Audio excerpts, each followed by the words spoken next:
When they took my Jeep, I landed a helicopter. I had just returned from flying emergency relief supplies to a wildfire zone when I spotted it, taped to my Jeep's windshield like some smug little declaration of war. A fluorescent pink slip fluttered in the breeze, freshly inked in loopy handwriting that looked more like an Instagram caption than an official notice. Parking violation. The offense? Unauthorized vehicle in driveway. Below it, in permanent marker, someone had scrawled, "Try reading the rules, soldier boy." I didn't need to flip it over. Only one person in the neighborhood signed their notes with hearts dotting the I in violation. Karen Whitmore, self-declared president for life of the Oak Crest HOA. That was the moment something in me clicked. If she didn't want me parking my Jeep in my own driveway, find out I'd just land my helicopter instead. Let me rewind that IT started 2 weeks earlier when I bought the Jeep. A rugged, olive green Wrangler with all-terrain tires, a modest winch, and a bumper sticker that read, "I brake for medevac." I'd had it for 3 days when the pastel-colored tyranny began. Karen, in her ever-present pink tracksuit and oversized sunglasses, marched up my driveway like she was leading an amphibious assault. Clipboard in one hand, iced latte in the other, she knocked on my window like she was about to read me my Miranda rights that I rolled it down.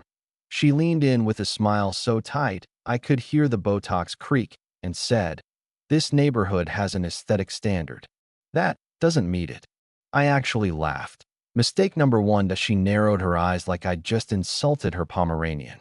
Without another word, she snapped a photo, scribbled something on her clipboard, and marched off. By dinner, an email had arrived from the HOA. Subject line, urgent compliance issue. It stated that my military-style vehicle violated community appearance guidelines. They strongly encouraged I either park it in a garage or store it off-site. That I responded with a simple question. Does my driveway count as unsightly, or just my service record? That didn't go over well. The next morning, I received an envelope thick enough to double as a phone book, listing code violations I'd supposedly committed. No decals, no roof racks, no vehicles over 72 inches tall. I half expected it to say no Jeeps owned by veterans named Logan. Talking with neighbors confirmed what I suspected. Karen had long ago declared herself ruler of Oak Crest. She fined a retired firefighter for his antique Chevy. She ordered a veteran to repaint his mailbox because its Stars and Stripes theme clashed with the community color palette. Most people in the neighborhood were good folks, teachers, retirees, business owners, but they'd learned to keep their heads down. Karen ran the HOA like a homeowner Gestapo with a hotline to the tow company. And the worst part, she'd never even been elected. She'd just stuck around long enough to outlast the last board, intimidated anyone who challenged her, and held emergency meetings with only herself in attendance. Oak Crest had become her kingdom, and we were just the peasants trying not to get fined for sneezing too loud. I tried to play nice and I tucked the Jeep deep into the driveway, practically kissing the garage door. I rotated it so the decals weren't visible from the street. I even kept the tires clean. None of it mattered. One night after returning from a late medevac drill, I stepped out of my friend's pickup and froze. The Jeep was gone. At first, I thought it was stolen. I was halfway through dialing 911 when I noticed a pink slip on the ground where the front tire had been. HOA vehicle removal. Emergency lane obstruction. My driveway. My property. They towed my vehicle while I was away serving. That was when something shifted. Not rage. Not yelling. Something quieter. More deliberate. I walked into my garage, past the shelves of tools, and unlocked the steel locker in the back. Inside were my flight credentials, commendations, and laminated airspace maps from my Army days. I pulled out my license, still current, and smiled that if Karen had a problem with land vehicles, maybe she'd enjoy a bit of air traffic. Over the next few days, I started landscaping. I regrade part of my backyard, citing plans for a meditation space. I laid synthetic turf in a perfect circle and embedded discrete LED markers around its edge. When Karen asked, I smiled and said it was for sunset yoga. She sniffed and told me not to attract bugs. I met up with Jeff, a buddy who handled maintenance at the regional airstrip. Over coffee and bagels, we talked about FAA low-impact permits and residential landing protocols.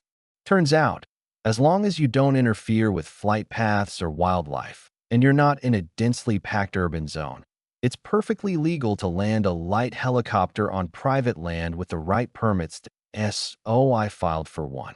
I submitted my air evac credentials, registered the address as a designated occasional use helipad, and left City Hall with a signed document that made one thing clear: I wasn't breaking the law. I was flying over it. When the Jeep was finally returned, scratched, side mirror busted, I didn't get mad. I documented every inch of damage. Then I posted a calm, matter-of-fact video online titled, HOA towed my vehicle while I was serving. So I got airborne.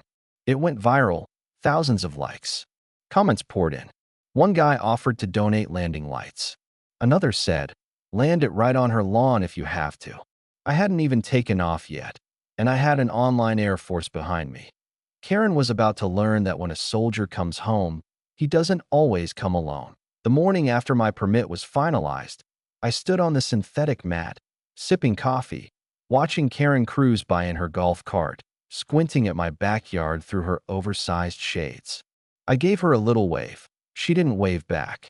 That evening, I got a flyer in my mailbox. Emergency HOA meeting, unauthorized property modifications, and possible aviation threats. The phrase, aviation threats, made me snort my coffee. Karen was losing it at the meeting.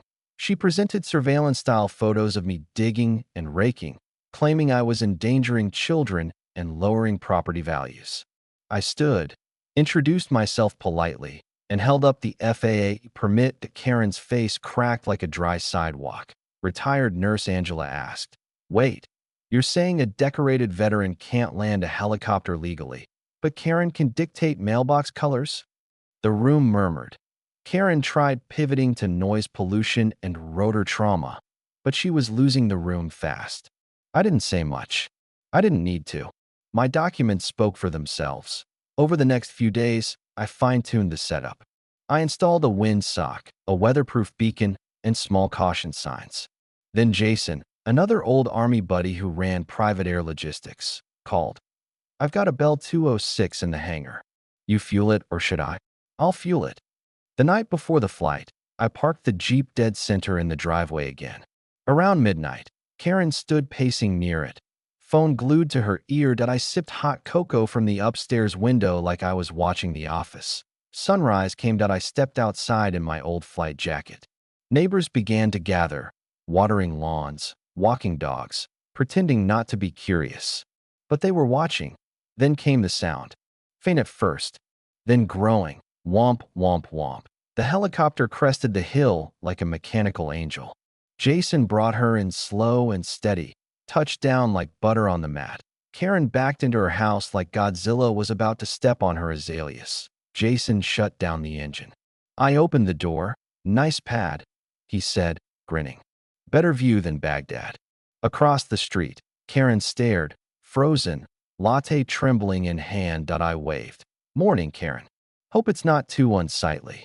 Neighbors laughed. The landings became a weekly event. Some folks brought chairs. Kids waved flags.